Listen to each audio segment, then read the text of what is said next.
What's up, class? This is our next online lecture. This will be over line segments and circles.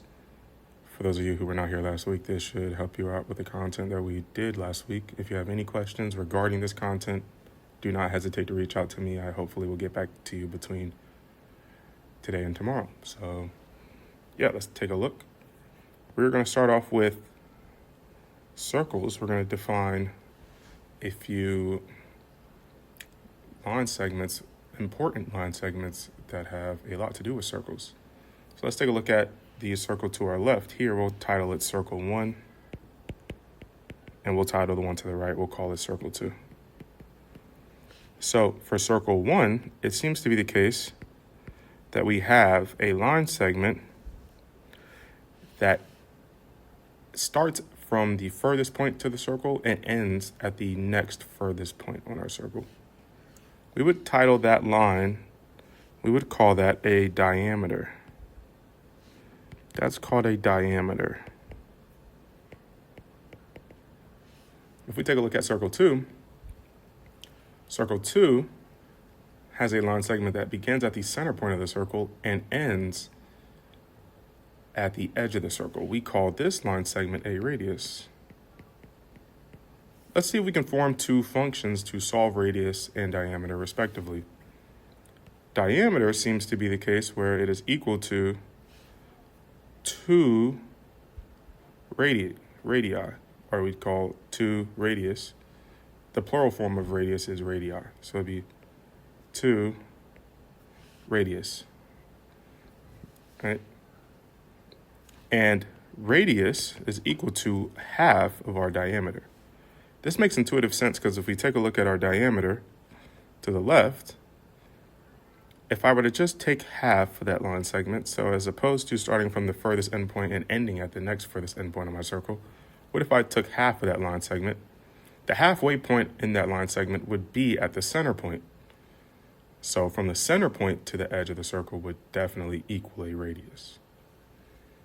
And if we take a look at radius, if we were to add another radius, perhaps, that would connect directly to our radius given, right? That would create a diameter. Let's take a look at another concept. Here we have a line segment. It seems to be the case that we have more than one line segment. Remember that a line segment is a line that starts and stops.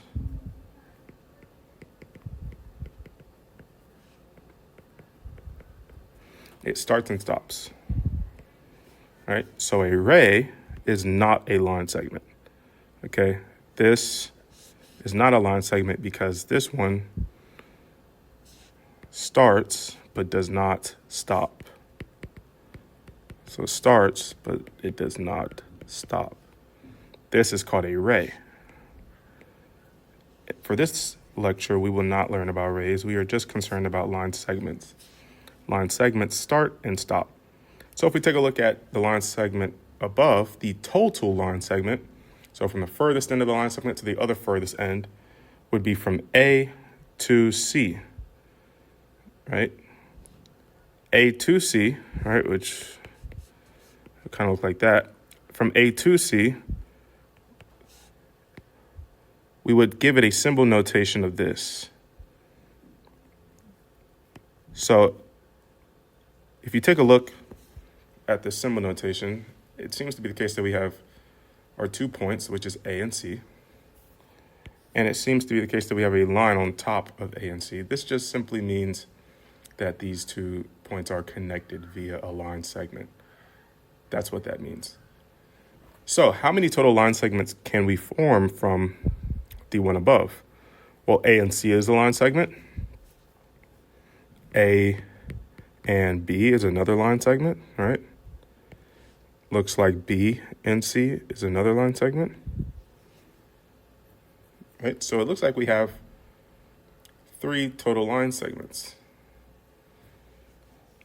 Right? So far, so good. Let's take a look at a few practice problems to see how we can further substantiate this idea. Okay, so we have the line segment AB is equal to 4. And then we're trying to find the line segment of F to C. Well, what do we know about our definitions above for diameter and radius? It seems to be the case here. We are given the length of a radius. A to B is 4. That is a radius. A to B is, in fact, a radius. And F to C is the furthest point of my circle connected to the furthest point of my circle, which we know to be a diameter. And if that's the case, then we know that to find diameter, we need 2 times our radius. So the function to find diameter was equal to 2 times radius. That is equal to 2, and our radius was 4. So our diameter would equal 8. So F, line segment FC, is equal to 8. Let's take a look at this. If AQ, line segment A to Q, is equal to 47, what is X? Well, let's take a look at this problem. If we have the line segment A to F, and we have the line segment F to Q, what do we know about these line segments in the context of A to Q? It seems to be the case that A to F forms a partial segment. F to Q forms another partial segment. The whole segment is A to Q. So if I split a whole into 2 parts, to figure out what that whole is, I must add those 2 parts together. So the function to think of to solve this problem is line segment A to F plus line segment F to Q is equal to the line segment of A to Q. So A to F was 10, F to Q was 3x minus 5, and A to Q was 47. So from here, we can just do our simple PEMDAS and solve. 10 minus 5 is 5 plus 3x equals 47. From here, I'm going to subtract 5 from both sides, cancels. Now we have 3x equal to 42. Then 3 into 42, give you a chance to think about it, is 14. Great, let's figure out one more problem, then we can move on. Circle 2 is 1/4 of circle 1. So that is the first statement we're provided. So circle 2 is 1/4 of circle 1. If AB, the line segment A to B, is equal to 24, what's the line segment of R to N?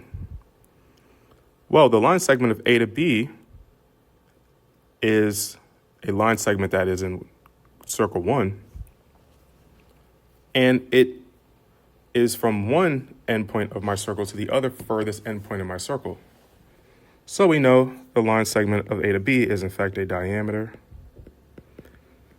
R to N is in circle 2, and it looks like it begins at the center point. R begins at the end point. N begins at the center point. So that would mean that Rn is in fact a radius. So to solve for this, I have circle 2, which in fact is the line segments R to N. And we also have another line segment C to P. Now, the line segment C to P is a diameter. It's a diameter of circle 2. If I know that circle 2 is 1/4 of circle 1, and I have my furthest endpoint to my furthest endpoint of circle 1, then 1/4 of this diameter must equal the line segment C to P. So that means that line segment C to P must equal 6. And if I know that Rn is a radius of circle 2, then I know for sure that because I have a diameter of c to p in circle 2, I can utilize the function that I created above, where radius is equal to 1/2 the diameter. And if that's the case, then I plug in 6, and 6 divided by 2 is in fact 3. So the line segment of R2N is 3. I really hope that this lecture provided maybe an additional help for you, whether this is for homework or whether this is going to help you on your exam coming up. I really hope it was of assistance. So if you need any questions answered, don't feel hesitant to reach out to me via email or next class period, and I will help you out as much as I can. Thank you, and I look forward to seeing you guys soon.